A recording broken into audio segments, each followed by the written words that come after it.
Maria nasceu na comunidade judaica por volta de 20 a.C. em Nazaré, na Galileia. Na tradição cristã, o seu aniversário é comemorado no dia 8 de setembro. Filha de São Joaquim e Santa Ana, ela era descendente direta de Abraão, pai das religiões cristã, judaica e islâmica, e seus ancestrais incluem luminares judeus como os reis Davi e Salomão. De acordo com o livro de Lucas, Maria foi visitada por um anjo quando jovem, enquanto estava noiva de José, um carpinteiro judeu e também descendente de Abraão. O anjo lhe disse que ela havia encontrado graça diante de Deus e daria à luz seu filho, que se chamaria Jesus. Maria perguntou como isso seria possível, já que ela era virgem, e o anjo respondeu que o Espírito Santo viria sobre ela. Aceitando a notícia do anjo, Maria respondeu: "Sou serva do Senhor, que seja como você disse." Quando ela descobriu que estava grávida, contou a José que, como também era obediente a Deus, escolheu casar-se com ela de qualquer maneira. No período do fim da gravidez, o governo decretou que fosse realizado um censo e então José levou Maria para sua cidade natal, Belém, para se registrar e, enquanto estava lá, ela deu à luz a uma criança que se tornaria conhecida como Jesus Cristo. Por fim, Maria e José voltaram para casa em Nazaré, onde viveram tranquilamente. Maria reaparece na Bíblia em vários eventos onde Jesus realiza milagres e testemunha a sua crucificação.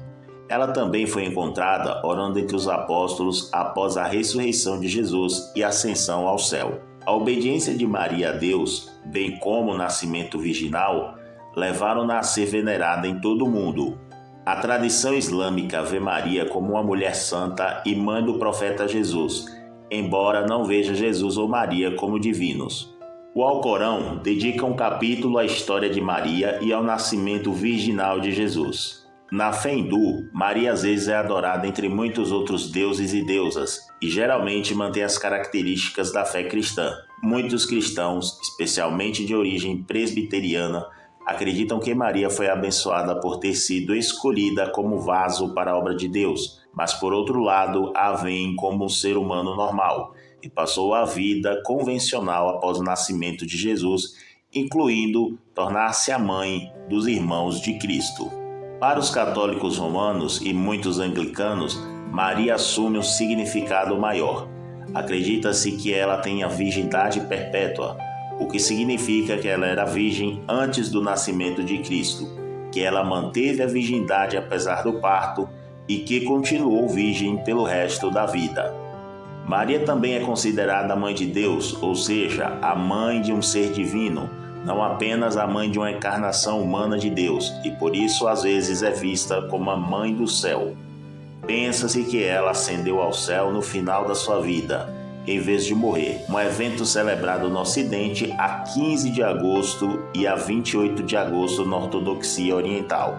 Acredita-se que ela tenha sido concebida imaculadamente como o próprio Cristo, o que significa que ela faz parte de um número muito pequeno de pessoas nascidas sem pecado original, a parte da natureza humana que garante que os humanos pecaram e, portanto, precisam ser salvos por Jesus Cristo através do sacrifício da sua morte e ressurreição. A devoção a Maria na Igreja cristã tende a ser impulsionada pelas crenças tradicionais das populações locais e não pela liderança da Igreja. O impulso para que a Imaculada Conceição de Maria se tornasse parte do dogma católico parece ter vindo de baixo, em 1854, quando a Igreja fez desta doutrina parte do seu dogma.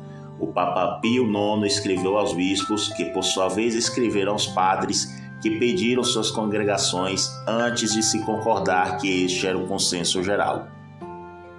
Como resultado, Maria assumiu as características de muitas deusas pré-cristãs que continuaram a ter importância entre os leigos. Como muitas deusas primitivas, Maria é a mãe de um jovem Deus que morre, desce e ressuscita, refletindo o ciclo sazonal da primavera, verão, outono e inverno e a salvação associada da humanidade. A relação entre Maria e Jesus tem sido frequentemente comparada à das divindades egípcias Ísis e Horus e aos deuses assírios Istar e Tamuz. Embora Maria seja frequentemente promovida como modelo de castidade e obediência como mãe do céu, bem como a associação com deuses pré-cristãos mais antigos, ela também é uma figura de autoridade e respeito. Ela manteve significados múltiplos e complexos para pessoas diferentes. Ela tem sido um exemplo popular entre as mulheres como modelo religioso de comportamento, permitindo-lhes um certo grau de flexibilidade e escolha nas suas ações. A ortodoxia ensina que Maria passou por uma morte natural, como qualquer outro ser humano, que sua alma foi recebida por Cristo após a morte e que o seu corpo foi ressuscitado no terceiro dia, no qual este corpo foi finalmente elevado ao céu para se juntar com a sua alma. Seu túmulo foi encontrado vazio no terceiro dia. O ensinamento católico defende que Maria foi assumida no céu de corpo e alma, justamente como seu filho ascendeu. Alguns católicos concordam com os ortodoxos que este evento teria ocorrido após a morte de Maria, enquanto outros afirmam que ela não experimentou a morte. O Papa Pio XII, na Constituição Apostólica Munificentissimus Deus de 1950, que definiu o dogma da Assunção, deixou a questão propositadamente em aberto sobre se Maria teria ou não morrido no momento de sua partida, mas alude à sua morte pelo menos 5 vezes.